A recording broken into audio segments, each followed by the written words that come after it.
Subscribe करें गुरुजी world और bell icon को प्रेस करें सबसे पहले सिलेक्शन के लिए। जय हिंद साथियों, स्वागत है आपका गुरुजी वर्ल्ड 2.0 में। साथियों, संविधान को एक ही क्लास में यहाँ पर कंप्लीट किया जा रहा है, यानी कि 100 प्रश्नों के माध्यम से संविधान को कंप्लीटली तरीके से पूरा किया जाएगा यहाँ पर। तो अगर संविधान में आपको दिक्कत लग रही हो, यानी कि परीक्षा के लिए आपका संविधान यानी कि पॉलिटी आपकी तैयार ना हो, तो इस क्लास को देखकर चले जाना। और उसके अलावा जो प्रश्न से संबंधित मैं आपको बातें बताऊंगा, प्रश्न से संबंधित मैं आपको प्रश्न बताऊंगा, उनको तैयार करके चले जाना। संविधान में आपको कोई भी दिक्कत नहीं महसूस होगी। साथियों, पहले प्रश्न से हम लोग शुरुआत कर रहे हैं कि स्वतंत्रता के बाद भारत की संविधान सभा के अध्यक्ष कौन थे। तो यहां पर स्वतंत्रता के बाद की बात की गई है। साथियों, अगर बात करें तो भारत की संविधान सभा के अध्यक्ष कौन थे, तो डॉक्टर राजेंद्र प्रसाद थे। यानी कि इस प्रश्न का बिल्कुल सही उत्तर आपका जो होगा वो ऑप्शन नंबर डी हो जाता है। ये बात आपको ध्यान रखना है। देखिए, आपको ध्यान ये रखना है कि 9 दिसंबर 1946 को जो संविधान सभा की एक बैठक हुई थी, उसमें अस्थाई अध्यक्ष के रूप में किसको चुना गया था, तो डॉक्टर सच्चिदानंद सिन्हा को चुना गया था। ये बात आपको ध्यान रखना है। ठीक उसके 2 दिन बाद यानी कि 11 दिसंबर 1946 को जो बैठक होती है, उसमें संविधान सभा का स्थायी अध्यक्ष किसको चुना गया, डॉक्टर राजेंद्र प्रसाद को चुना गया। ये बात आपको ध्यान रखना है। तो जो लोग भी यहाँ पर ऑप्शन नंबर डी के साथ हैं, बिल्कुल करेक्ट आंसर है आपका भी। बहुत बढ़िया, वेरी गुड क्लास। अगले नंबर का यहाँ पर प्रश्न आप लोग देखेंगे कि 9 दिसंबर 1946 को आयोजित संविधान सभा की प्रथम बैठक के अध्यक्ष कौन थे। तो साथियों, अभी मैंने आपको बताया कि जो 9 दिसंबर 1946 को संविधान सभा की बैठक हुई थी, उस समय अध्यक्ष जो थे वो डॉक्टर सच्चिदानंद सिन्हा थे। यानी कि आंसर जो जाता है वो ऑप्शन नंबर ए के साथ चला जाता है। और जो लोग भी ए के साथ है, बिल्कुल सही है। अगले नंबर का प्रश्न आपकी स्क्रीन के ऊपर है कि इनमें से कौन भारतीय संविधान की मसौदा समिति के सदस्य नहीं थे। तो उससे महत्वपूर्ण बात साथियों ये है कि संविधान की जो मसौदा समिति थी, उसके सदस्य कौन कौन थे। तो साथियों, सैयद मोहम्मद सादुल्लाह थे, गोपाल स्वामी अयंगर थे और के एम मुंशी थे, लेकिन ए वी ठक्कर नहीं थे। ये आपको ध्यान रखना है। चलिए, तो ये आपका राइट आंसर जो होगा वो ऑप्शन नंबर डी के साथ चला जाता है। अगले नंबर का आप लोग प्रश्न देखेंगे और बताने की कोशिश करेंगे प्रश्न का बिल्कुल सही उत्तर। तो पंडित जवाहरलाल नेहरू ने किस तिथि को संविधान सभा में उद्देश्य प्रस्ताव प्रस्तुत किया था। तो साथियों, किस तिथि को आपको बताना है उद्देश्य प्रस्ताव प्रस्तुत किया गया था। राइट आंसर जो होगा वो 13 दिसंबर 1946 होगा। यानी कि जो लोग भी ऑप्शन नंबर बी के साथ है, बिल्कुल सही उत्तर है आप सभी लोगों का। अगले नंबर का प्रश्न आप लोग देखेंगे और बताएंगे सही उत्तर क्या होगा। भाई, पूछा जा रहा है कि कितने वर्षों के विचार विमर्श के बाद भारतीय संविधान पर हस्ताक्षर किए गए। इसका राइट आंसर आपको बताना है क्या हो सकता है। चलिए चलिए, तो अगर बात करें साथियों, हमारा पूरा संविधान बनने में कितना समय लगा, लगभग लगभग 3 साल लगे। यानी कि कह सकते हैं कि 2 साल 11 महीने और 18 दिन का समय लगा। तो राइट आंसर साथियों यहाँ पर क्या हो जाएगा, 3 वर्ष हो जाएगा। ये बात आपको ध्यान रखना है। तो कितने वर्षों के विचार विमर्श के बाद भारतीय संविधान पर हस्ताक्षर किया गया, ऑप्शन नंबर डी यानी कि 3 वर्ष। अगले नंबर का प्रश्न आपके स्क्रीन पर है कि स्वतंत्र भारत का पहला केंद्रीय बजट किसने पेश किया था। बहुत ही इंपॉर्टेंट क्वेश्चन है, तो आप सभी लोग बताने की कोशिश करेंगे प्रश्न का बिल्कुल सही उत्तर आपका क्या हो जाएगा। तो स्वतंत्र भारत का पहला केंद्रीय बजट साथियों किसके द्वारा पेश किया गया था। तो आपको नाम ध्यान रखना है, ऑप्शन नंबर डी में है शनमुखम चेट्टी का नाम। तो ऑप्शन नंबर डी आपका बिल्कुल करेक्ट आंसर है। उसके बाद देखिए कि आने वाला यानी कि 7वें नंबर का जो प्रश्न है कि संविधान सभा का विचार पहली बार किसने किया। साथियों, हर एक क्वेश्चन आपके परीक्षा के दृष्टिकोण से यहाँ पर बहुत ही खास है और बहुत ही महत्वपूर्ण प्रश्न लिया गया है। यानी कि जो भी ज्यादातर चांसेस हैं, ज्यादातर संभावित प्रश्न है, वो आपको यहाँ पर साथियों करवाए जा रहे हैं इस क्लास में। तो भारत की संविधान सभा का विचार पहली बार किसने दिया था, इसका राइट आंसर आपका जो होगा वो एम एन रॉय के साथ चला जाएगा। अगर आपसे साथियों ये पूछा जाए कि जो संविधान सभा का विचार पहली बार एम एन रॉय के द्वारा दिया गया था, तो ये कब दिया गया था, तो ये भी आपको ध्यान रखना है कि 1934 में दिया था। आपको ध्यान रखना है। अगले नंबर का प्रश्न आपकी स्क्रीन के ऊपर है कि भारतीय संविधान को लिखने वाली संविधान सभा के उपाध्यक्ष कौन थे, ये आपको बताना है। बताइए भाई। चलिए, तो यहां पर आपका राइट आंसर क्या हो जाएगा, H.C. मुखर्जी हो जाएगा। यानी कि भारतीय संविधान को लिखने वाली जो संविधान सभा थी, संविधान सभा के उपाध्यक्ष आपसे पूछे जा रहे हैं। तो कौन थे? H.C. मुखर्जी का नाम आपको ध्यान रखना है। अगर आपसे पूछे संविधान सभा के एक अध्यक्ष कौन थे, यहां पर तो उपाध्यक्ष की बात चल रही है। अगर अध्यक्ष पूछे तो आपको डॉक्टर राजेंद्र प्रसाद बताना है। तो दोनों ही बातें साथियों आपको ध्यान रखना है। अगले नंबर का प्रश्न आपकी स्क्रीन के ऊपर आया है कि भारतीय संविधान के जनक किसे कहा जाता है? डॉक्टर भीमराव अंबेडकर को, डॉक्टर राजेंद्र प्रसाद को, डॉक्टर के एम मुंशी को, या श्री सच्चिदानंद सिन्हा को? क्या होगा आपके इस प्रश्न का बिल्कुल सही उत्तर बताइए भाई। चलिए, तो राइट आंसर आपका जो है वो ऑप्शन नंबर डी के साथ जाता है। यानी कि संविधान सभा का, यानी कि भारतीय संविधान का जनक किसे कहा जाता है? डॉक्टर भीमराव अंबेडकर को कहा जाता है। ये आपको ध्यान रखना है। अगले नंबर का प्रश्न आपकी स्क्रीन के ऊपर है कि भारतीय संविधान को कब अंगीकृत किया गया? ये आपको बताना है। इस क्वेश्चन का राइट आंसर आपका क्या होगा? चलिए, तो बात करते हैं भारतीय संविधान को साथियों कब अंगीकृत किया गया। तो अंगीकृत जो किया गया वो 26 नवंबर 1949 को किया गया। आप सभी को पता है कि पूरे संविधान में 2 साल 11 महीने 18 दिन का समय लगता है। पूरे संविधान को बनाने में 64 लाख का लगभग रुपए खर्च होते हैं। कितने रुपए? 64 लाख रुपए खर्च होते हैं। चलिए, तो यहां पर अगर बात करें, राइट आंसर जो होगा वो 26 नवंबर 1949 हो जाता है। अगर आपसे पूछे कि देखिए भाई, संविधान को जब अंगीकृत किया गया ना, यानी कि 26 नवंबर को अंगीकृत किया गया, तो उसी दिन साथियों संविधान दिवस मनाया जाता है। यानी कि 26 नवंबर को ही संविधान दिवस मनाया जाता है। यह भी आपको ध्यान रखना है। अगले नंबर का प्रश्न देखिए कि भारत में कौन सा दिन संविधान दिवस के रूप में मनाया जाता है। तो साथियों, अभी मैंने आपको बताया था कि जिस दिन संविधान को, भारत का संविधान को अंगीकृत किया गया, यानी कि 26 नवंबर 1949 को, तो 26 नवंबर को क्या मनाया जाता है? संविधान दिवस मनाया जाता है। ये आपको ध्यान रखना है। तो जो लोग भी यहाँ पर ऑप्शन नंबर ए के साथ हैं, उन सभी का बिल्कुल सही उत्तर हो जाता है। बहुत बढ़िया, वेरी गुड क्लास। साथियों, अगर बात करें भीमराव अंबेडकर की, बात करें, ये जनक कहलाए जाते हैं संविधान के। तो आप लोग यहां पर एक बात अगर मैं आपको बताऊं, संविधान जो था देखिए 26 नवंबर 1949 को बनकर तैयार हो गया था। ठीक है, और जो कुछ प्रावधान थे वो 26 नवंबर 1949 को ही लागू कर दिए गए थे। इसलिए जो है संविधान दिवस कब मनाया जाता है? 26 नवंबर को मनाया जाता है। ये बात आपको ध्यान रखना है। निम्नलिखित में से कौन सा भारतीय संविधान का स्रोत नहीं है? तो कौन सा साथियों इसमें से भारतीय संविधान का स्रोत नहीं है? अगर हम लोग साथियों बात करें, तो अपने संविधान में कई सारी चीजें दूसरे देशों से ली गई है। जैसे कि मौलिक अधिकार जो है वो यूएसए से लिए गए हैं। उसके अलावा बात करें अगर हम लोग, राज्य के नीति निर्देशक तत्व जो है वो आयरलैंड के संविधान से लिए गए हैं। उसके अलावा अगर बात करें, जो संसदीय शासन पद्धति है ये ब्रिटेन से ली गई है। तो यहाँ पर पूछा जा रहा है कि निम्नलिखित में से कौन सा भारतीय संविधान का स्रोत नहीं है? तो साथियों, फ्रांस का संविधान, इससे भी कुछ ना कुछ लिया गया है फ्रांस के संविधान से। जैसे कि गणतंत्रात्मक जो शासन प्रणाली है ये फ्रांस के संविधान से ही ली गई है। आयरलैंड के संविधान से मैंने आपको बता दिया।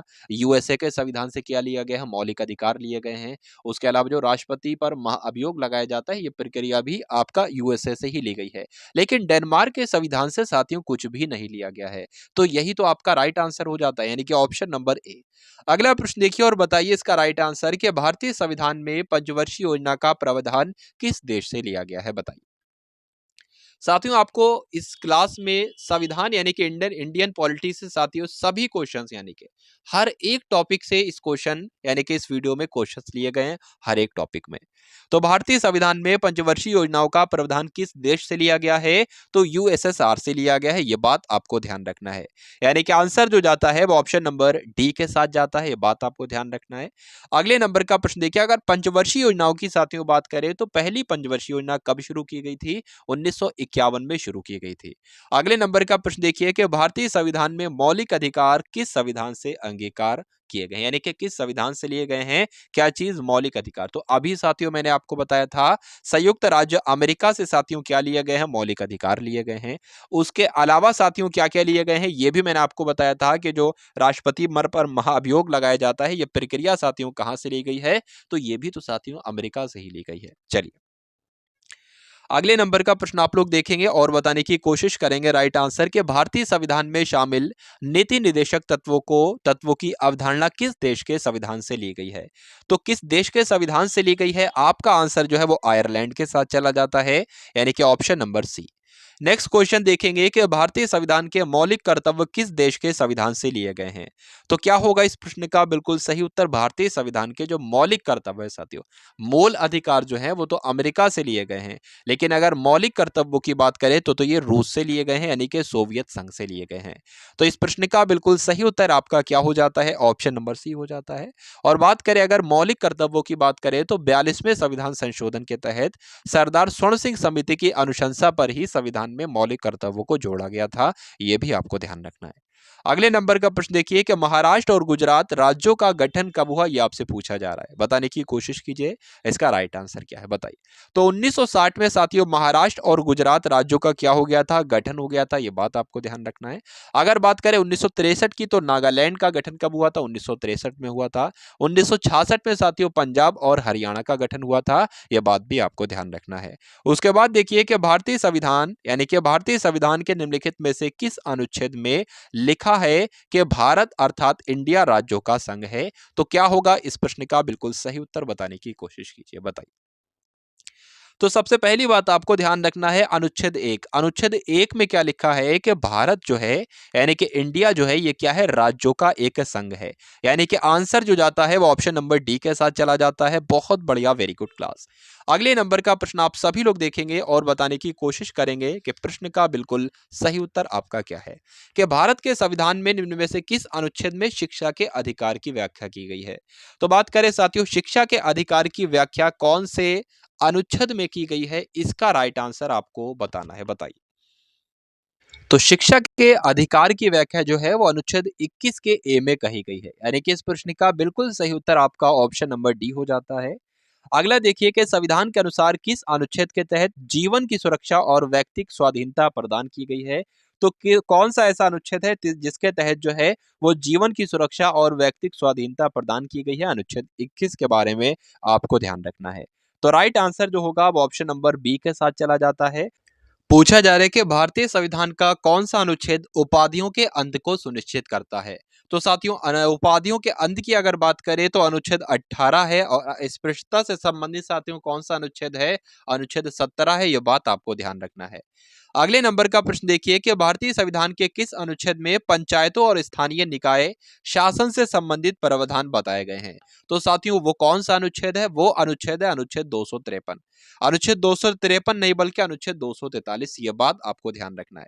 चलिए अगले नंबर का प्रश्न देखिए और बताइए इसका राइट आंसर, कि भारतीय संविधान का अनुच्छेद 368 जो है इसमें किसका जिक्र किया गया है, ये आपसे जो है साथियों वो पूछा जा रहा है, बताने की कोशिश कीजिए, बताइए। तो बात करें साथियों संविधान में जो संशोधन होता है जो कि संसद के द्वारा होता है, उसका जिक्र कौन से अनुच्छेद में किया गया है, तो अनुच्छेद 368 में किया गया है, यह बात आपको ध्यान रखना है। अगले नंबर का प्रश्न आप लोग देखिए कि निम्नलिखित भारतीय संविधान के अनुच्छेदों में कौन से अनुच्छेद में राज्यों के विधान परिषदों के गठन के लिए प्रावधान किए गए हैं। तो साथियों क्या होगा इस प्रश्न का बिल्कुल सही उत्तर, बताने की कोशिश करें तो अनुच्छेद 169 आपको ध्यान रखना है। यानी कि कौन सा अनुच्छेद है जो राज्यों के विधान परिषदों के गठन के लिए प्रावधान करता है, तो अनुच्छेद 169। नेक्स्ट क्वेश्चन देखिए कि निम्नलिखित में से कौन सा अनुच्छेद उपराष्ट्रपति चुनाव से संबंधित है। तो साथियों उपराष्ट्रपति के चुनाव से संबंधित आपको बताना है कौन सा अनुच्छेद है, जल्दी से करेंगे इस प्रश्न का बिल्कुल सही उत्तर क्या है, चलिए। तो बात करें अनुच्छेद 66 की तो 66 इस प्रश्न का बिल्कुल सही उत्तर हो जाता है, ये आपको ध्यान रखना है। यानी कि उपराष्ट्रपति के चुनाव से कौन सा संबंधित है अनुच्छेद, अनुच्छेद 66 आप लोग याद रखेंगे। चलिए नेक्स्ट क्वेश्चन देखेंगे कि भारतीय संविधान में मौलिक कर्तव्यों को किस संशोधन अधिनियम के द्वारा जोड़ा गया है। तो साथियों इसका जवाब भी मैंने आपको इसी वीडियो में दिया था कि जो मौलिक कर्तव्य है साथियों वो कहां से लिए गए हैं। आप सभी को पता है कि वो तो रूस से लिए गए हैं। कहां से लिए गए हैं, रूस से लिए गए हैं। तो बात करें साथियों कौन से संविधान संशोधन के तहत इनको जोड़ा गया था, तो 42वें संविधान संशोधन के तहत जोड़ा गया था, और किसकी सिफारिश पर, सरदार स्वर्ण सिंह की सिफारिश पर। चलिए नेक्स्ट क्वेश्चन देखिए कि निम्नलिखित में से किसे भारतीय संविधान में मौलिक अधिकार के रूप में सूचीबद्ध नहीं किया गया है। तो किसको नहीं किया गया है, जो देखिए किसको किसको किया गया है ये हम लोग मालूम होना चाहिए। तो समानता के अधिकार को किया है, स्वतंत्रता के अधिकार को किया है, और सांस्कृतिक एवं शिक्षा संबंधी अधिकार को किया है, लेकिन संभाषण के अधिकार को नहीं किया गया है। तो राइट आंसर डी हो जाता है। चलिए अगला देखिए कि निम्नलिखित में से किसे भारतीय संविधान की आत्मा के रूप में वर्णित किया गया है। तो भारतीय संविधान की आत्मा साथियों किसे कहा जाता है? मौलिक अधिकारों को कहा जाता है। इसलिए आपका सही उत्तर जो है वो क्या हो जाता है भाई? ऑप्शन नंबर सी के साथ चला जाता है। चलिए, और बात करें कि मौलिक अधिकारों में किस अधिकार को साथियों संविधान की आत्मा कहा गया है, तो जो अनुच्छेद 32 में है उपचारों का अधिकार, यानी कि संवैधानिक उपचारों का अधिकार, इसको कहा गया है संविधान की आत्मा। यह बात भी आपको ध्यान रखनी है, तो ऑप्शन के हिसाब से हमें उत्तर देना है। भारत के संविधान के किस भाग में भारत के नागरिकों के मौलिक अधिकार मौजूद हैं? भाग 4 में, भाग 2 में, भाग 1 में या भाग 3 में? तो बात आपको ध्यान रखना है कि जो मौलिक अधिकार हैं साथियों, ये अनुच्छेद 12 से लेकर अनुच्छेद 35 के तहत हैं। और कौन से भाग में है? तो भाग 3 में है, आपको ध्यान रखना है। अगला प्रश्न देखिए कि भारतीय संविधान निम्नलिखित में से कौन से मौलिक अधिकार की गारंटी नहीं देता है? तो साथियों, कौन से मौलिक अधिकार की गारंटी नहीं देता है? इसका राइट आंसर जो होगा वो तो स्वाधीनता के अधिकार की गारंटी देता है, धार्मिक स्वतंत्रता के अधिकार की भी गारंटी देता है और समानता के अधिकार की भी गारंटी देता है, लेकिन व्यवसाय के अधिकार की गारंटी नहीं देता है। अगले नंबर का प्रश्न आपकी स्क्रीन के ऊपर है। इस प्रश्न का बिल्कुल सही उत्तर बताएंगे कि राज्य के जो नीति निर्देशक सिद्धांत हैं, इसका उल्लेख भारतीय संविधान के निम्नलिखित में से किस भाग में किया गया है, ये आपको बताना है। तो साथियों, अभी आपने भाग 3 देखा था, ठीक है, क्या देखा था? भाग 3 देखा था। अब आप लोग भाग 4 देख लीजिए। भाग 4 में साथियों क्या है? राज्य के नीति निर्देशक तत्व हैं, यानी कि अनुच्छेद 36 से लेकर अनुच्छेद 51 तक किसका जिक्र किया गया है? राज्य के नीति निर्देशक तत्वों का उल्लेख किया गया है। यह भी आपको ध्यान रखना है। अगले नंबर का प्रश्न देखिए कि डॉक्टर भीमराव अंबेडकर के द्वारा भारतीय संविधान के किस भाग को संविधान की अनोखी विशेषता भी कहा जाता है? तो साथियों, किसे कहा जाता है? जो अभी आपने देखा साथियों कि राज्य के नीति निर्देशक सिद्धांत को क्या कहा जाता है? संविधान के, ठीक है, संविधान की अनोखी विशेषता कहा जाता है। ये आपको ध्यान रखना है, ठीक है। किसके द्वारा? डॉक्टर भीमराव अंबेडकर के द्वारा। अगले नंबर का प्रश्न आप लोग देखेंगे कि भारतीय संविधान का चौथा अध्याय किससे संबंधित? तो भारतीय संविधान का चौथा अध्याय साथियों किससे संबंधित है? यानी कि भाग 4 किससे संबंधित है? जिसमें अनुच्छेद 36 से लेकर 51 तक किया गया है। किसका जिक्र? राज्य के नीति निर्देशक तत्वों का जिक्र किया गया है। तो साथियों, लैंग्वेज को चेंज करके आपसे जो प्रश्न पूछा जा रहा है, बस इसका ही सामना आपको करना है। चलिए, अगले नंबर का प्रश्न आपकी स्क्रीन पे कि भारत के संविधान में मौलिक कर्तव्यों को प्रतिस्थापित किया गया है, बताइए भाई। क्या इस प्रश्न का बिल्कुल सही उत्तर हो सकता है? बताने की कोशिश कीजिए। इस क्वेश्चन का राइट आंसर क्या होगा? चलिए, तो जो लोग भी यहाँ पर ऑप्शन नंबर सी के साथ हैं, बिल्कुल सही उत्तर है, यानी कि मौलिक कर्तव्यों की संख्या जो है वह संविधान में कितनी है? 11 है। ये आप लोग याद रखेंगे। नेक्स्ट क्वेश्चन देखिए कि भारतीय संविधान के अनुच्छेद 51 ए में निम्नलिखित में से किसका उल्लेख किया गया है? तो किसका उल्लेख किया गया है? आप सभी को पता है कि मौलिक कर्तव्यों का उल्लेख किया गया है।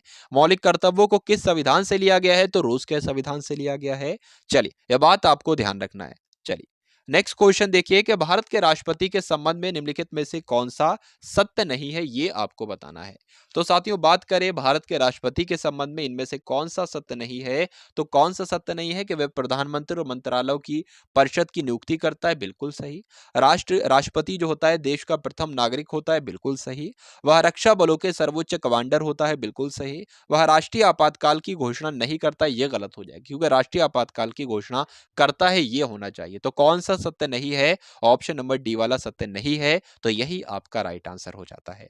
अगला प्रश्न देखिए कि भारतीय संघ की कार्यपालिका कार्यपालिका का संवैधानिक प्रमुख कौन होता है? ये आपसे यहां पर पूछा जा रहा है।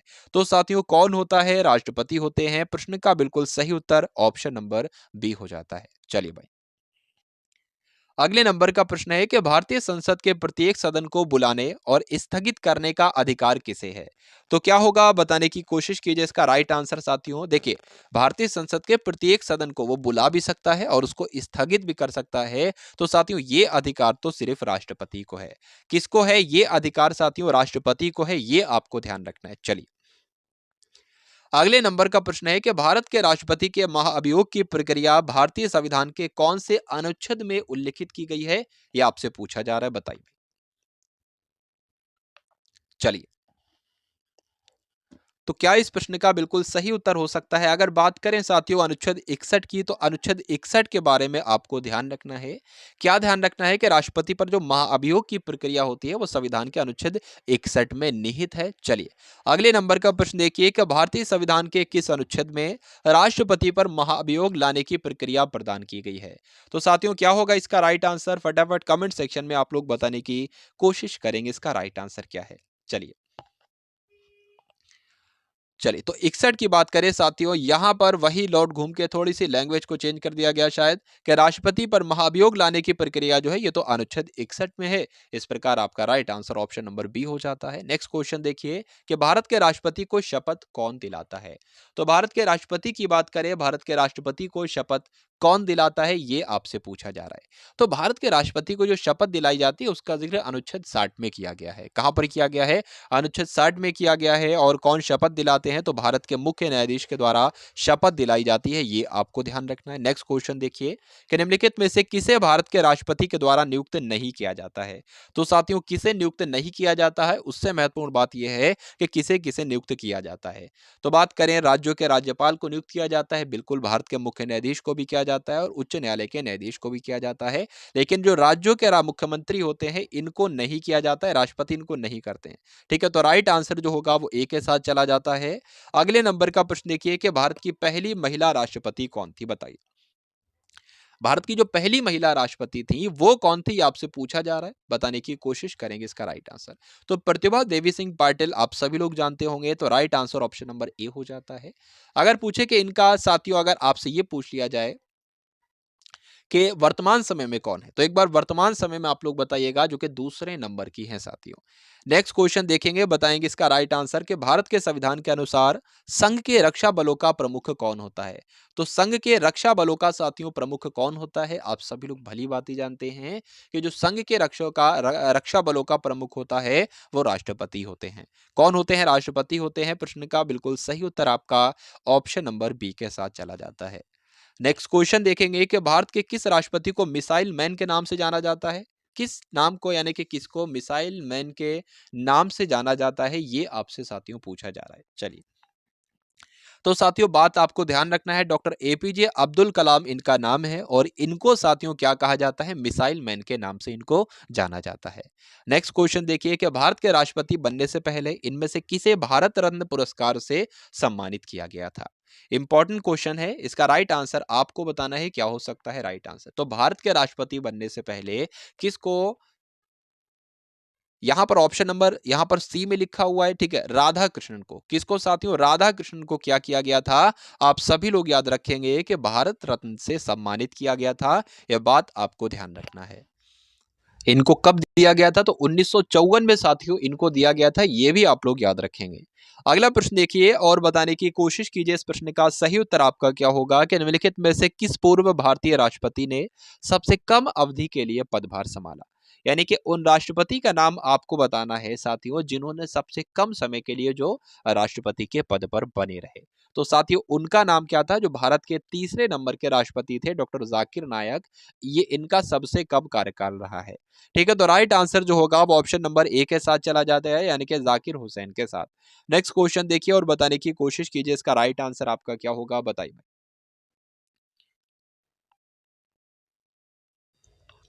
पूछा जा रहा है कि भारत के राष्ट्रपति के द्वारा राज्यसभा में कितने सदस्यों को नामित किया जाता है? तो राज्यसभा की बात करें, राज्यसभा में जो राष्ट्रपति द्वारा नामित किए जाते हैं सदस्य, उनकी संख्या कितनी है? 12 है, ये आपको ध्यान रखना है। अगले नंबर का प्रश्न देखिए कि भारत का संवैधानिक प्रमुख किसे कहा जाता है? यानी कि भारत के संवैधानिक प्रमुख कौन होता है? ये सिंपल सा आपसे साथियों प्रश्न यहाँ पर पूछा जा रहा है। तो भारत की अगर बात करें, संवैधानिक प्रमुख जो होता है, भारत का प्रथम नागरिक जो होता है वो कौन होता है? राष्ट्रपति होते हैं, ये बात आपको ध्यान रखना है। तो ऑप्शन नंबर डी जिनका उत्तर जा रहा है बिल्कुल सही उत्तर है आपका। अगला क्वेश्चन देखिए कि राष्ट्रपति का अध्यादेश कितने दिनों तक प्रभावशाली रहता है? 1 साल, 2 महीने, राष्ट्रपति इसे रद्द करने तक, या 6 महीने तक? तो साथियों बात करें, आपको ध्यान रखना है यहाँ पर कि 6 महीने तक रहता है, यानी कि राष्ट्रपति का अध्यादेश जो है वो कितने दिनों तक प्रभावी रहता है? 6 महीने तक रहता है। ऑप्शन नंबर डी आपका राइट आंसर हो जाता है, ये बात आपको ध्यान रखना है। चलिए, और राष्ट्रपति के अध्यादेश की बात करें तो ये इसका जिक्र कौन से अनुच्छेद में किया गया है? तो अनुच्छेद 123 में किया गया है, ये भी आपको ध्यान रखना है। चलिए, अगले नंबर का प्रश्न आपकी स्क्रीन के ऊपर है कि भारत के पहले मुस्लिम राष्ट्रपति का नाम आपको बताना है कौन है। तो भारत के पहले मुस्लिम राष्ट्रपति की अगर बात करें तो राइट आंसर जो होगा वो डॉक्टर जाकिर हुसैन हो जाएगा, यानी कि तीसरे नंबर के राष्ट्रपति थे। अभी आप लोगों ने देखा होगा जाकिर हुसैन से संबंधित एक प्रश्न आया था।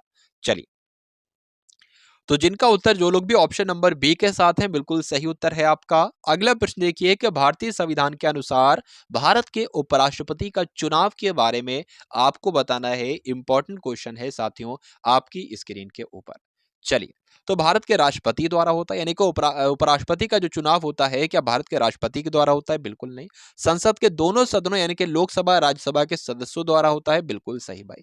किसी एक सदन के द्वारा नहीं होगा बल्कि दोनों सदनों के द्वारा होगा उपराष्ट्रपति का चुनाव, इसलिए आपका सही उत्तर ऑप्शन नंबर सी हो जाता है। नेक्स्ट क्वेश्चन देखेंगे आप लोग अब और बताएंगे इसका राइट आंसर कि भारत के उपराष्ट्रपति को किसके द्वारा निर्वाचित किया जाता है। भारत के उपराष्ट्रपति को किसके द्वारा निर्वाचित किया जाता है? तो जो संसद के यानी कि लोकसभा और राज्यसभा दोनों सदनों के द्वारा और उनके सदस्यों के द्वारा। तो अभी साथियों यही प्रश्न था, दोबारा भी यही प्रश्न आ गया, ठीक है, थोड़ा सा चेंज करके। नेक्स्ट क्वेश्चन देखिए कि इनमें से कौन भारतीय संसद का हिस्सा नहीं है? इसका राइट आंसर साथियों आपको बताना है।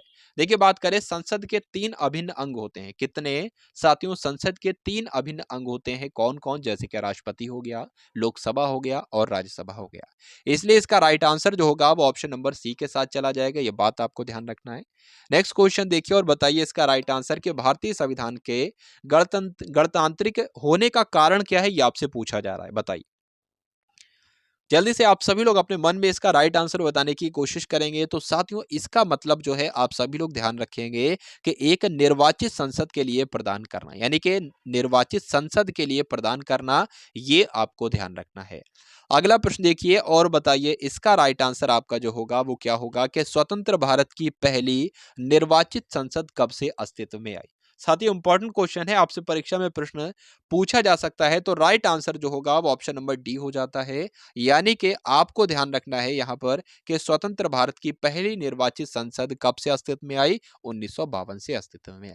निम्नलिखित में से कौन सरकारी विधेयक को पेश कर सकता है? ये आपसे पूछा जा रहा है। लोकसभा में मंत्री कर सकते हैं, ठीक है, तो संसद का सदस्य जो मंत्री नहीं है, जो मंत्री नहीं वो कैसे कर पाएगा? लोकसभा में ट्रेजरी बेंच के सदस्य, ठीक है, संसद के किसी भी सदन में मंत्री। हाँ, तो ये बिल्कुल जो उपयुक्त उत्तर होगा वो ऑप्शन नंबर डी आपका बिल्कुल उपयुक्त उत्तर हो जाता है।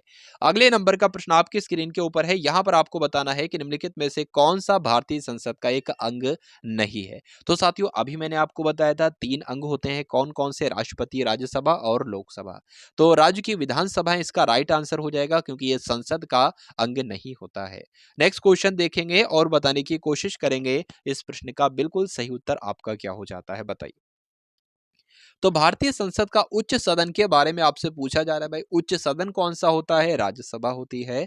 निम्न सदन कौन सा होता है? लोकसभा होती है। ये बात आपको ध्यान रखना है। अगर बात करें राज्यसभा का जो जिक्र किया गया वो कौन से अनुच्छेद में है? तो इसका राइट आंसर आपको बताना भाई कमेंट सेक्शन में कौन सा वो अनुच्छेद है, क्योंकि ये बात मैं आपको कई बार बता चुका हूं। चलिए, अगला प्रश्न आपकी स्क्रीन के ऊपर है कि राज्यसभा की सदस्यता पाने के लिए न्यूनतम आयु कितनी होनी चाहिए? अगर कोई बंदा राज्यसभा की सदस्यता पाना चाहता है तो उसकी कम से कम उम्र कितनी होनी चाहिए? तो कम से कम वो 30 वर्ष का होना चाहिए। कंपलसरी है साथियों, अनिवार्य है, 30 वर्ष का होना चाहिए। ये बात आपको ध्यान रखना है।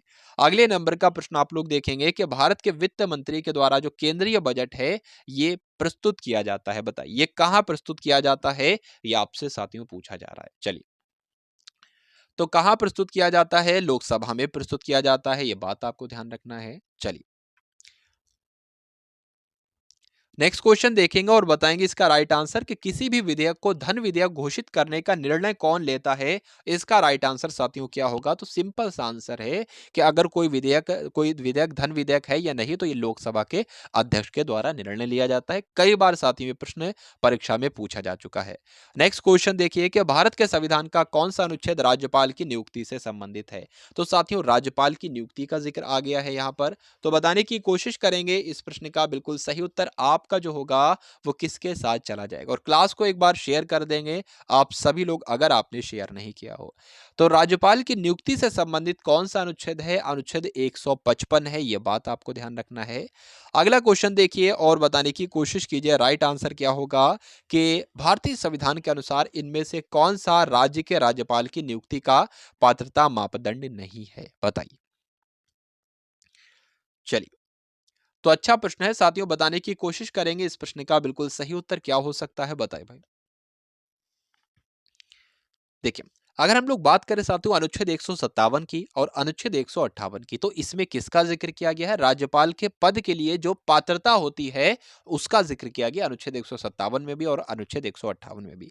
क्या क्या होना चाहिए? कि वो भारत का नागरिक हो, उसकी उम्र कम से कम 35 वर्ष हो, ठीक है, वो ना तो संसद के किसी सदन का सदस्य हो और ना ही उसका ठीक है विधायिका का हो, राज्य विधायिका का हो, वो किसी लाभ के पद पर ना हो। तो बात करें साथियों इसमें से पहला वाला भी है, दूसरा वाला भी है, लेकिन सी में जो है उसे राज्यसभा के सदस्य के रूप में चुनाने के लिए अर्थ होना चाहिए, तो ये आपका गलत हो जाएगा साथियों, ठीक है।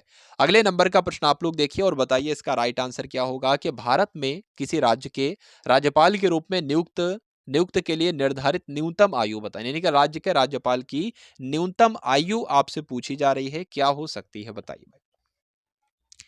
तो बात करें साथियों राज्य के राज्यपाल बनने के लिए 35 वर्ष उम्र चाहिए होती है, यह बात आपको ध्यान होना चाहिए। अगले नंबर का प्रश्न देखिए कि राज्य के गवर्नर की नियुक्ति किसके द्वारा की जाती है? राज्य के गवर्नर की नियुक्ति कौन करता है साथियों? राष्ट्रपति ही करता है, यानी कि जो भी अलग अलग राज्यपाल हैं राज्यों के, उनकी नियुक्ति राष्ट्रपति के द्वारा की जाती है। अगला प्रश्न देखिए कि भारत के किसी राज्य की पहली महिला मुख्यमंत्री कौन थी? इंपॉर्टेंट क्वेश्चन है, बताने की कोशिश करेंगे प्रश्न का बिल्कुल सही उत्तर आपका क्या हो सकता है। तो साथियों कौन थी पहली महिला मुख्यमंत्री? सुचिता कृपलानी थी, यानी कि आंसर आपका ऑप्शन नंबर बी के साथ चला जाता है। नेक्स्ट क्वेश्चन देखिए कि सुप्रीम कोर्ट के न्यायाधीशों की सेवानिवृत्ति की उम्र क्या होती है? तो साथियों सेवानिवृत्ति की अगर हम लोग बात करें उम्र तो 65 साल होती है। क्या होती है? 65 साल होती है, इसलिए right answer option number A के साथ चला जाता है। अगला प्रश्न देखिए और बताइए इसका राइट आंसर आपका क्या हो सकता है, बताइए भाई। कि भारत के किसी राज्य का मुख्यमंत्री है कोई, तो मुख्यमंत्री बनने के लिए न्यूनतम आयु देखिए मैंने आपको बताई थी, राष्ट्रपति बनना हो, उपराष्ट्रपति बनना हो, राज्यपाल बनना हो, 35 वर्ष उम्र चाहिए होती है। राज्यसभा का सदस्य बनना हो 30 वर्ष आयु चाहिए होती है। लोकसभा का सदस्य बनना हो या मुख्यमंत्री बनना हो तो 25 वर्ष आयु चाहिए होती है। इसलिए इसका राइट आंसर आपका ऑप्शन नंबर ए हो जाता है। अगला नंबर देखिए और बताइए इसका राइट आंसर कि भारत के उच्चतम न्यायालय की प्रथम महिला न्यायाधीश कौन थी, बताइए। चलिए, तो बात करें सर्वोच्च न्यायालय की जो पहली महिला न्यायाधीश थी, इनका नाम था फातिमा बीबी। इनका नाम था फातिमा बीबी और ये इस पद पर कब आई थी? 1989 में आई थी, ये भी आपको ध्यान रखना है। नेक्स्ट क्वेश्चन देखेंगे आप लोग और बताने की कोशिश करेंगे इस प्रश्न का बिल्कुल सही उत्तर आपका क्या हो जाता है, बताइए। चलिए, तो बात करें अगर हम लोग साथियों इस प्रश्न की, तो भारत के वह मुख्य न्यायाधीश जिन्हें राष्ट्रपति और उपराष्ट्रपति के रूप में सेवा करने का गौरव प्राप्त हुआ है, तो उन व्यक्ति का नाम आपको बताना है जो भारत के राष्ट्रपति और उपराष्ट्रपति दोनों बन चुके हैं। तो इनका नाम है साथियों, क्या नाम है इनका? आप लोग नाम ध्यान रखेंगे, हिदायतुल्लाह नाम आपको ध्यान रखना है। क्या नाम ध्यान रखना है? न्यायाधीश एम हिदायतुल्लाह नाम आपको ध्यान रखना है। ये कार्यवाहक राष्ट्रपति बने थे और ये उपराष्ट्रपति बने थे, दोनों बातें आपको ध्यान रखना है। चलिए, अगर इनकी बात करें साथियों, जे कानिया की बात करें, तो भारत के पहले मुख्य न्यायाधीश कौन थे? जे कानिया थे, ये बात भी आपको ध्यान रखना है। नेक्स्ट क्वेश्चन देखिए, ईवीएम की फुल फॉर्म आपसे पूछी जा रही है, तो साथियों सिंपल सी ईवीएम की फुल फॉर्म आपसे पूछी जा रही है, तो क्या होगा इस प्रश्न का बिल्कुल सही उत्तर, यानी कि ईवीएम की full form electronic voting machine होती है। तो इलेक्ट्रॉनिक वोटिंग मशीन कहां पर लिखा हुआ है? ऑप्शन नंबर डी में लिखा हुआ है। अगले नंबर का प्रश्न के राज्य चुनाव आयुक्त की नियुक्ति कौन करता है, ये आपको बताना है, बताइए। तो साथियों राज्य के जो चुनाव आयुक्त होते हैं इनकी नियुक्ति राज्यपाल के द्वारा की जाती है। और राज्यपाल की नियुक्ति किसके द्वारा की जाती है? राज्यपाल की नियुक्ति किसके द्वारा की जाती है? फटाफट एक बार आंसर करेंगे आप सभी लोग। अगला देखिए कि भारत के मुख्य चुनाव आयुक्त कौन था, यानी कि पहले मुख्य चुनाव आयुक्त कौन था, इसका राइट आंसर साथियों आपको बताना है। तो अगर भारत के पहले मुख्य चुनाव आयुक्त की बात करें तो इनका नाम था सुकुमार सेन। इनका कार्यकाल कब से कब तक रहा, 1950 से लेकर 1958 तक रहा, ये भी आपको ध्यान रखना है। तो जो लोग भी ऑप्शन नंबर ए के साथ है, बिल्कुल सही आपका उत्तर हो जाता है। अगला नंबर का प्रश्न देखेंगे और बताने की कोशिश करेंगे प्रश्न का बिल्कुल सही उत्तर आपका क्या हो जाता है, बताइए। तो भारतीय चुनाव आयोग की स्थापना कब की गई, आपसे पूछा जा रहा है। तो चुनाव आयोग की अगर बात करें तो 25 जनवरी 1950 को क्या किया गया, भारतीय चुनाव आयोग की स्थापना की गई, आपको ध्यान रखना है। तो जो लोग भी साथियों कुल मिला के ऑप्शन नंबर ए के साथ हैं, ए के साथ नहीं बल्कि डी के साथ हैं, बिल्कुल सही उत्तर है आपका। अगला प्रश्न देखिए कि भारतीय संविधान में पहला संशोधन जो है वो कब किया गया, ये आपसे पूछा जा रहा है, बताइए। चलिए फटाफट इस क्लास को आप सभी लोग भाई लाइक करेंगे, अगर आपने लाइक ना किया हो, और इस क्लास को हो सके तो शेयर कर दीजिएगा भाई क्लास को देखने के बाद। पूरी क्लास को अटेंड करने के बाद एक बार क्लास को आपको शेयर करना है। बात करते हैं अगर हम लोग इस प्रश्न के बिल्कुल सही उत्तर की, तो 1951 हो जाता है, यानी कि संविधान में जो संशोधन किया गया पहला वो 1951 में किया गया। अगला प्रश्न देखिए कि भारतीय संविधान की प्रस्तावना में किस संशोधन के अनुसार संशोधन किया गया था, बताइए। चलिए तो बात करें साथियों इस प्रश्न के बिल्कुल सही उत्तर की, तो जो संविधान की प्रस्तावना है, संविधान की प्रस्तावना है, इसमें 42वें संविधान संशोधन के तहत जो है वो संशोधन किया गया था, ये आपको ध्यान रखना है। अगले नंबर का प्रश्न साथियों बताने की कोशिश करेंगे क्या इसका राइट आंसर होगा कि 1976 में 42वें संविधान संशोधन के द्वारा भारतीय संविधान की प्रस्तावना में कौन से दो शब्द जोड़े गए थे। वो दो शब्द साथियों कौन से थे, एक तो धर्मनिरपेक्षता थी और एक समाजवादी थी। इसलिए आपका सही उत्तर ऑप्शन नंबर डी के साथ चला जाता है। अगला प्रश्न देखिए कि भारत में राष्ट्रीय आपातकाल किसके शासनकाल में लगाया गया। इंपॉर्टेंट क्वेश्चन होंगे साथियों, सुपर फास्ट तरीके से हम लोग इस क्लास में चल रहे हैं, यानी कि कम समय में साथियों ज्यादा से ज्यादा क्वेश्चंस यहां पर आप लोग कर लोगे। चलिए तो बात करें भारत में राष्ट्रीय आपातकाल किसके शासनकाल में लगाया गया, तो इंदिरा गांधी के शासनकाल में लगाया गया। कब लगाया गया साथियों राष्ट्रीय आपातकाल, 1975 से लेकर 1977 तक लगाया गया था। इसलिए राइट आंसर जो होगा वो ऑप्शन नंबर डी के साथ चला जाता है। नेक्स्ट क्वेश्चन देखिए कि भारतीय संविधान के किस अनुच्छेद में वित्तीय आपातकाल से संबंधित प्रावधान वर्णित किए गए हैं। चलिए तो वो साथियों कौन सा अनुच्छेद है, वो अनुच्छेद है अनुच्छेद 160, ये आपको ध्यान रखना है। इसमें क्या है, वित्तीय आपातकाल से संबंधित प्रावधान जो हैं वो बताए गए हैं। अगले नंबर का प्रश्न है कि भारतीय संविधान का कौन सा संशोधन मौलिक अधिकार के रूप में संपत्ति के अधिकार के उन्मूलन से संबंधित है, बताइए। क्या हो सकता है इस प्रश्न का बिल्कुल सही उत्तर, बात करें अगर हम लोग इस क्वेश्चन के राइट आंसर की, तो 44वां संविधान संशोधन आपको रखना है ध्यान। यानी कि कौन सा संविधान संशोधन मौलिक अधिकार, तो मैं कहूंगा 44वां संविधान संशोधन मौलिक अधिकार के रूप में संपत्ति के अधिकार के उन्मूलन से संबंधित है। तो सभी क्वेश्चन साथियों बहुत ही इंपॉर्टेंट है आपकी परीक्षा के लिए। अगला क्वेश्चन देखिए 83वें नंबर का क्वेश्चन आपकी स्क्रीन पर आ चुका है, और बताना है इस क्वेश्चन का राइट आंसर आपका क्या हो सकता है कि भारतीय संविधान का 100वां संशोधन जो था, जो कि 2015 में हुआ था, ये किससे संबंधित था। तो साथियों ये किससे संबंधित था बताने की कोशिश करेंगे, प्रश्न का बिल्कुल सही उत्तर आपका क्या हो जाता है, बताइए। तो आप लोग ध्यान रखेंगे जो कि 2015 में 100वां संविधान संशोधन हुआ था, ये भारत और बांग्लादेश के बीच भूमि सीमा समझौते की बहाली से संबंधित है। इसलिए राइट आंसर आपको ऑप्शन नंबर बी के साथ जाता है। अब अगला प्रश्न देखेंगे कि किस संविधान यानी कि किस संवैधानिक संशोधन को मिनी संविधान के नाम से जाना जाता है, जिसके तहत स्वर्ण सिंह समिति की सिफारिश को लागू किया गया था। तो यहां पर अगर बात करें इस क्वेश्चन का राइट आंसर जो होगा वो ऑप्शन नंबर ए हो जाता है, यानी कि 42वां संविधान संशोधन। चलिए अगला प्रश्न देखिए कि इनमें से किसे भारत सरकार का पहला विधि अधिकारी माना जाता है, बताइए। इस क्वेश्चन का आपका राइट आंसर साथियों क्या होगा कि इनमें से किसे भारत सरकार का पहला विधि अधिकारी माना जाता है, तो अटॉर्नी जनरल को, भारत के मुख्य न्यायाधीश को, उच्चतम अदालत के वरिष्ठतम अधिवक्ता को, या सॉलिसिटर जनरल को। तो साथियों किसको किया जाता है, बात करें अटॉर्नी जनरल, इस क्वेश्चन का बिल्कुल सही उत्तर हो जाता है, ये आपको ध्यान रखना है। अगले नंबर का प्रश्न देखिए कि भारतीय संविधान का जो अनुच्छेद 76 है साथियों, अनुच्छेद कौन सा अनुच्छेद 76 है, ये किससे संबंधित है? तो किससे संबंधित है? ये अटॉर्नी जनरल की नियुक्ति से संबंधित है, ये आपको ध्यान रखना है। तो ऑप्शन नंबर बी आपके प्रश्न का बिल्कुल सही उत्तर हो जाता है। अनुच्छेद 76 के बारे में आपको ध्यान रखना है। अगला प्रश्न देखिए कि भारत के नियंत्रक और महालेखा परीक्षक किसके द्वारा नियुक्त किए जाते हैं, यानी कि भारत के नियंत्रक और महालेखा परीक्षक की जो नियुक्ति की जाती है वो किसके द्वारा की जाती है, ये आपसे पूछा जा रहा है। तो किसके द्वारा की जाती है? राष्ट्रपति के द्वारा ही की जाएगी। इसलिए राइट आंसर आपका क्या हो जाता है? ऑप्शन नंबर सी के साथ चला जाता है। अगला प्रश्न देखिए और बताइए इसका राइट आंसर है कि भारतीय संविधान के अनुसार जो अटॉर्नी जनरल होते हैं इनका कार्यकाल कितना होता है? तो साथियों कार्यकाल की अगर बात करें तो इनका कार्यकाल कितना होता है? अनिश्चित इनका कार्यकाल होता है। ठीक है, यानी कि आंसर जो जाता है वो ऑप्शन नंबर बी के साथ चला जाता है। बात आपको ध्यान रखना है। चलिए, यानी कि राष्ट्रपति के प्रसाद पर्यंत ये काम करते हैं। और अगर बात करें महान्यायवादी का जिक्र कौन से अनुच्छेद में है, तो अनुच्छेद 76 में है। ये बात भी आपको ध्यान रखना है। अगला प्रश्न देखिए कि भारत का राष्ट्रीय वृक्ष कौन सा है, ये आपसे पूछा जा रहा है। भारत का राष्ट्रीय वृक्ष के बारे में साथियों आपसे यहाँ पर जो है वो पूछा जा रहा है। चलिए, तो बरगद है, आम है, साल है या पीपल है? क्या होगा? आपको ध्यान रखना है साथियों बरगद के बारे में। और राष्ट्रीय वृक्ष कौन सा हो जाएगा? बरगद हो जाएगा। अगर बात करें राष्ट्रीय पक्षी की तो मोर होता है। राष्ट्रीय गीत कौन सा होता है? तो वंदे मातरम जो है ये राष्ट्रीय गीत होता है। ये सारी जानकारी साथियों आपको रखनी है ध्यान।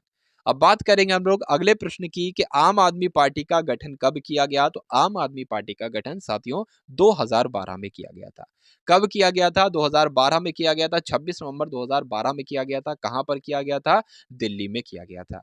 अगला प्रश्न देखिए कि जनगण मन को संविधान सभा द्वारा आधिकारिक रूप से भारत के राष्ट्रगान के रूप में स्वीकार कब किया गया? तो साथियों बात करें अगर स्वीकार्यता की, तो साथियों स्वीकार कब किया गया? स्वीकार 24 जनवरी 1950 को किया गया। 24 जनवरी 1950 को किया गया, ये आपको ध्यान रखना है। अगला प्रश्न देखिए 92 नंबर का प्रश्न है कि भारतीय ध्वज के डिजाइन का श्रेय किसे दिया जाता है? इंपॉर्टेंट क्वेश्चन है साथियों। किसे दिया जाता है? पिंगली वेंकैया को दिया जाता है। ये आपको ध्यान रखना है और मोस्ट इंपॉर्टेंट प्रश्न है, आपसे आपकी परीक्षा में पूछा जाएगा, आपको ध्यान रखना है। अगला नंबर देखिए कि संविधान के अनुसार जो तिरंगा होता है इसकी लंबाई और चौड़ाई का अनुपात क्या होता है, ये आपसे पूछा जा रहा है। तो साथियों अनुपात की अगर बात करें तो ये तो 3:2 के अनुपात में होता है, यानी कि अगर लंबाई 3 है तो कितनी होगी? चौड़ाई आपकी 2 होगी। ये बात आपको ध्यान रखना है। तो option number A right answer है। अगला प्रश्न देखेंगे और बताने की कोशिश करेंगे राइट आंसर कि भारतीय राष्ट्रीय ध्वज में अशोक चक्र क्या दर्शाता है? तो जो अशोक चक्र होता है साथियों ये क्या दर्शाता है, ये आपसे पूछा जा रहा है। तो ये धर्म के नियत चक्र को दर्शाता है। धर्म के नियत चक्र को दर्शाता है। ऑप्शन नंबर डी आपका राइट आंसर होगा। नेक्स्ट क्वेश्चन देखिए आप लोग। चलिए, भारत का राष्ट्रीय गीत किसने लिखा? सिंपल सा एक क्वेश्चन यहाँ पर आपसे पूछा जा रहा है। तो भारत का जो राष्ट्रीय गीत है वो बंकिम चंद्र चटर्जी के द्वारा लिखा गया है, यानी कि आंसर जो जाता है वो ऑप्शन नंबर बी के साथ चला जाता है। चलिए, अगले नंबर का प्रश्न आप लोग देखिए कि भारत का राष्ट्रीय जल जीव कौन सा है? भारत का राष्ट्रीय जल जीव के बारे में यहाँ पर बातचीत की जा रही है। तो कौन सा है साथियों? जो गंगा नदी में डॉल्फिन मछली पाई जाती है, ये कौन है? यही तो राष्ट्रीय जल जीव है। यही राष्ट्रीय आपका जल जीव है। चलिए, तो इस प्रकार आपका राइट आंसर क्या हो जाता है? ऑप्शन नंबर सी के साथ चला जाता है। अगर आपसे साथियों राष्ट्रीय नदी पूछे तो गंगा होती है। अगर आपसे राष्ट्रीय वृक्ष पूछे तो बरगद होता है। राष्ट्रीय फल आम होता है। और राष्ट्रीय पशु जो होता है वो बाघ होता है। और राष्ट्रीय पक्षी मोर होता है। ये सारी जानकारी आपको ध्यान रखनी है। भारत का राष्ट्रीय आदर्श वाक्य के बारे में आपसे पूछा जा रहा है। तो भारत का राष्ट्रीय आदर्श वाक्य क्या होता है साथियों? सत्यमेव जयते होता है। यानी कि आंसर जो जाता है वो ऑप्शन नंबर ए के साथ चला जाता है। बहुत बढ़िया, वेरी गुड क्लास। अगले नंबर का प्रश्न आपकी स्क्रीन के ऊपर है कि भारत में राज्य पुनर्गठन आयोग की स्थापना कब हुई थी? 1953 में, 1951 में, 1950 में या 1952 में? तो साथियों कब हुई थी? यह बात आपको ध्यान रखना है। 1953 में हुई थी। यानी कि प्रश्न का बिल्कुल सही उत्तर जो जाता है वो ऑप्शन नंबर ए हो जाता है। अगले नंबर का प्रश्न के भारतीय महिला आयोग का प्रथम पुरुष सदस्य कौन बना, ये आपको बताना है साथियों। तो कौन बना, इसका राइट आंसर जो होगा वो ऑप्शन नंबर डी यानी कि आलोक रावत हो जाएंगे। आलोक रावत यानी कि डी। अगला क्वेश्चन साथियों और अंतिम क्वेश्चन, भारत का पहला नागरिक कौन होता है? तो मैं आपको कई बार बता चुका हूं, भारत का पहला नागरिक राष्ट्रपति होते हैं। तो ये थे साथियों संविधान के 100 महत्वपूर्ण प्रश्न। उम्मीद करता हूं आप सभी लोग क्लास को लाइक करेंगे और शेयर करेंगे। जय हिंद साथियों। सब्सक्राइब करें गुरुजी वर्ल्ड और बेल आइकन को प्रेस करें सबसे पहले सिलेक्शन के लिए।